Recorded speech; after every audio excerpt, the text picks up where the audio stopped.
On this Ram 1500 Classic with the 3.6 Pentastar, P0301 means the PCM has detected a possible misfire pattern on cylinder 1. The truck may idle rough, stumble under load, flash or turn on the MIL, and if equipped, stop/start may be disabled while the code is active. Broadly, this can come from ignition, fuel delivery, air or vacuum issues, oiling and valve timing concerns, compression or valvetrain problems, carbon buildup, coolant or oil getting into the cylinder, wiring, or in the end, a PCM issue. The PCM is watching crankshaft speed changes to identify a misfire, so anything that changes crankshaft speed suddenly can lead you into this code. Start with the basic system checks, then work the path in order instead of jumping straight to a coil or plug. First, make sure you are diagnosing the condition when it can actually be judged.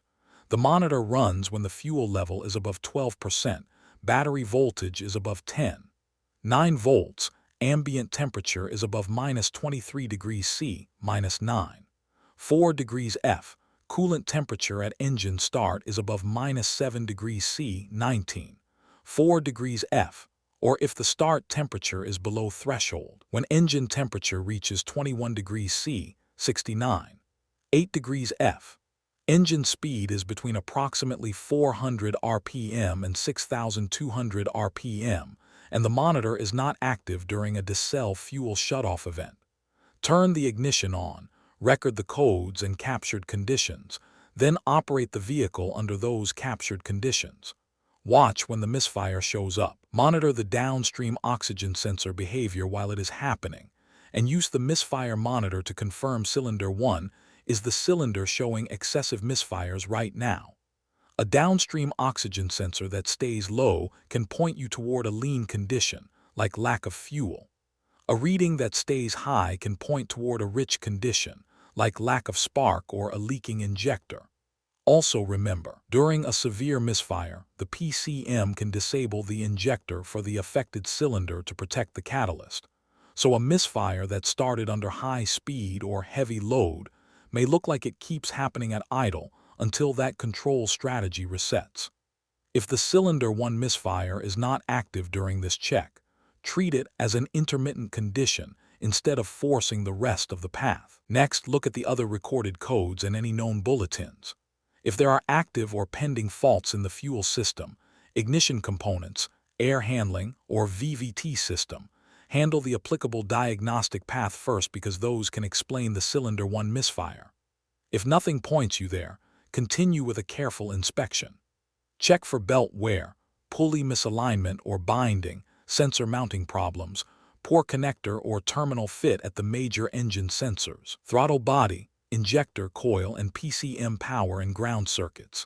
Also look for corrosion, vacuum leaks, air induction or exhaust restriction, internal engine concerns, moisture around ignition parts, fuel supply or fuel quality concerns, and operating conditions like bogging or towing overload. If something is found, repair that condition and verify the repair. If the branch point is not clear after the no-fault result, pause, recheck the earlier diagnostic path, and do not guess at a skipped decision point. Before going deeper, check the oiling and mechanical basics. Look for mechanical tolerances out of specification, oil pressure out of specification, low oil level, the wrong oil filter, dirty or deteriorated oil, contaminated oil, incorrect viscosity, or aerated oil. Low oil, the wrong filter, or the wrong viscosity can affect VVT operation and lead to a misfire, so do not skip this check. If any of those conditions are present, repair the oiling or mechanical issue and verify the repair. If not, check the engine and intake manifold for vacuum leaks. A vacuum leak can affect one cylinder or several depending on where it is. Repair any intake leak found and verify. If the intake checks out, check fuel quality for water, correct fuel type, old or contaminated fuel, low fuel and proper ethanol level.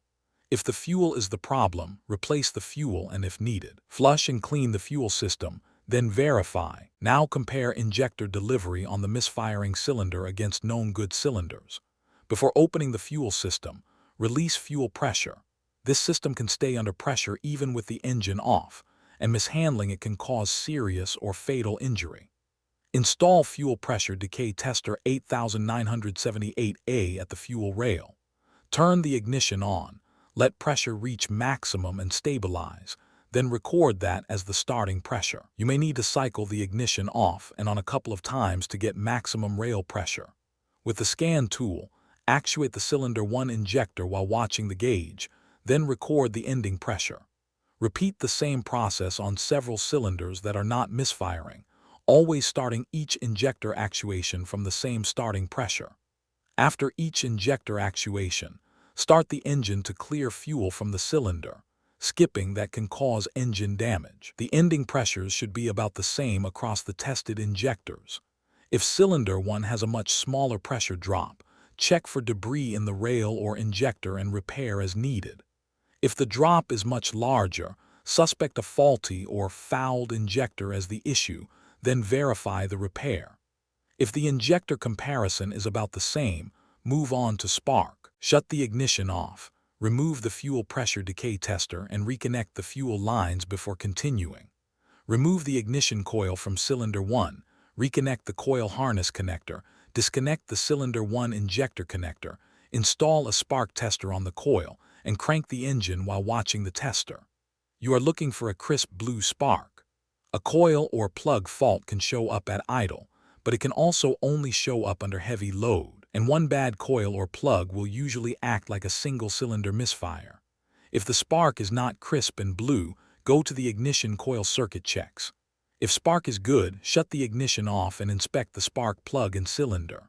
Look for cracks, carbon tracking, oil fouling, coolant fouling, excess fuel, a plug gap out of specification, or a loose or broken electrode. Also check for signs of oil or coolant in the cylinder. If any of those plug conditions are present, replace the spark plug. If oil or coolant is present, diagnose and repair the cause, then verify. If the plug and cylinder inspection does not explain it, compare compression on several cylinders against cylinder 1. A compression or valvetrain issue usually misfires across operating conditions, and while it often affects one cylinder, other cylinders can show misfires depending on the failure. If cylinder 1 compression is not within specification, perform a cylinder leak down test to decide whether the cause is in the valvetrain or combustion chamber. Repair as needed, and verify. If compression is within specification, exchange the cylinder 1 spark plug with a known good cylinder that was not misfiring, or replace the plug if access makes swapping impractical. Start the engine and watch the misfire monitor. If the misfire follows the plug, replace the spark plug. If the plug was replaced and the misfire is gone, the repair is complete pending verification. If the misfire does not follow the plug, decarbon the engine using Mopar combustion cleaner. After driving and clearing the cleaner from the engine, erase the codes, test drive under the captured conditions, and watch the misfire monitor again. If the misfire does not return, cleaning the valves and combustion chambers repaired the fault. If it does return, visually inspect the camshaft lobes, rocker arms, and springs for excessive wear or broken parts. Those parts may not always be caught by a compression test, and the operating condition where the misfire appears depends on the wear and severity. Repair any valvetrain issue found, then verify.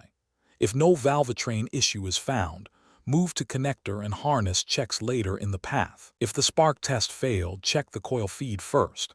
Turn the ignition off, disconnect the ignition coil connector, turn the ignition on, and use the scan tool to actuate the ASD relay.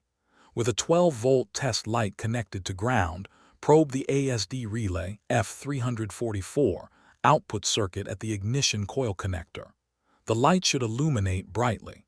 If it does not, stop all scan tool actuations and repair the open or short to ground in that ASD output circuit between the PDC and the ignition coil connector, then verify. If the feed is good, check the coil control circuit. Using a 12-volt test light connected to a 12-volt source, back probe the coil control circuit at the ignition coil connector. Crank the engine for 5 seconds and watch the light. Stay clear of the fan, pulleys, and belts while the engine is operating, and do not wear loose clothing. If the light blinks brightly, replace the ignition coil and verify. If the light stays on constantly, check the coil control circuit for a short to ground. If the light stays off constantly, check for an open or high resistance in the control circuit. For a control circuit that stays on constantly, turn the ignition off, disconnect the PCM-C2 connector, and connect the GPEC Diagnostic 10436 adapter to the engine harness side. Do not probe the PCM harness connectors directly. That can damage the terminals and create poor terminal-to-pin contact. Check continuity between ground and the coil control circuit at the ignition coil connector. If continuity to ground is present, repair the coil control circuit short to ground and verify. If it is not present, continue to the connector inspection path. For a control circuit that stays off constantly, measure resistance in the coil control circuit between the ignition coil connector and the GPEC adapter. The resistance should be below 3.0 ohms. If it is not below 3.0 ohms, repair the open or high resistance in the coil control circuit and verify. If it is below 3.0 ohms, continue to the connector inspection path. At the end of the path, inspect the related PCM and component harness connections. Disconnect the PCM connectors, related inline connectors if equipped, and related component connectors. Look for incorrect connector installation, damaged locks, corrosion, water intrusion, damaged weather seals, bent terminals, overheating from a poor connection, push-back terminals, spread terminals, and poor terminal tension. Repair any condition found. Reconnect everything fully. Make sure the locks are engaged. Erase the codes. Then operate or road test the vehicle under the monitored and set conditions and read codes again. If P0301 returns after those connection checks, replace and program the PCM using the proper programming process, then verify. If the code does not return, the wiring or poor connection problem has been repaired. Final takeaway: prove the misfire is active, separate fuel, spark, mechanical, and circuit causes in order, and verify the repair under the same conditions that set the code. For more diagnostic training, visit stepdiagnostics.com.